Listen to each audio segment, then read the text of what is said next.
اعوذ بالله من الشیطان الرجیم بسم الله الرحمن الرحیم په ټول اول خو چې دا تصوره ها د میژ کومرو جمع سي مشرور کشرون او ورسره داته د چا په قیادت شي چې میژه موجود وي شهزاده وزیرستان د دې په اجازه بنیادی خو د نقصانات د ازاله خبره ده خدا د نقصانات ازاله خبره د ملک ته د امن هوی لیار دو او کچیر د ریاست شه سنجیده خلق وي چې سنجیده سوچ وي پشه زه په ایمان سره ته یای چې دغه خو راشي چې کومه د وینې تو یول شری سړي کنه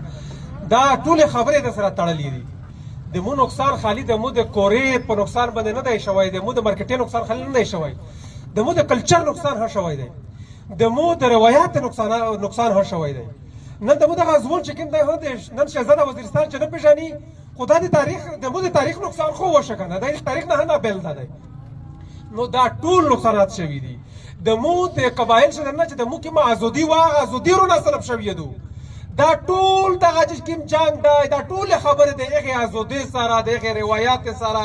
د هغه کلچر سره د هغه سره تړلې خبرې دي دا ټول نقصان شوی دی خو دغه نقصانات ازاله کچره دغه ملک پرشتیا هو غوړي چې امن روشي او یا غوړي چې زون ته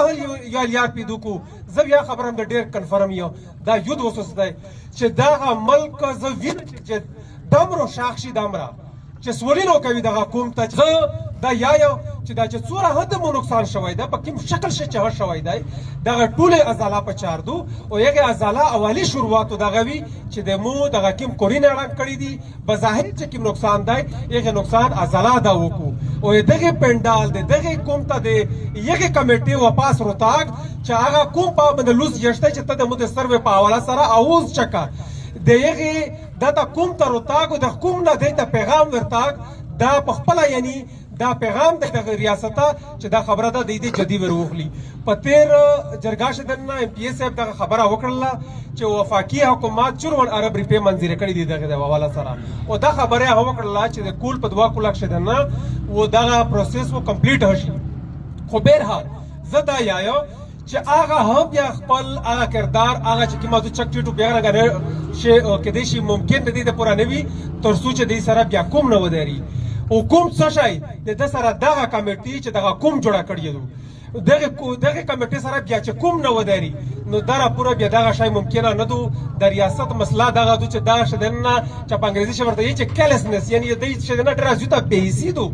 نو دا بهسي نه د وبسله د پورا دغه شی د دې ته باور ورکول د پورا چې کچا ته دغه شی نه زون رو بسل غوړي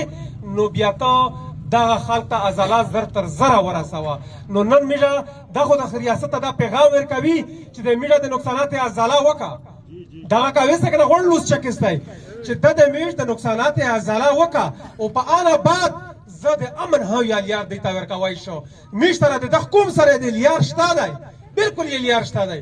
خو د هغه د پورا څوک کیږي زه یو خپل زور ماسید کاوه خپل کوم روخله خپل کومي تنظیم روخله خاندرشه خبره وکړه مې چې بدام نه نومینم د دې چې دا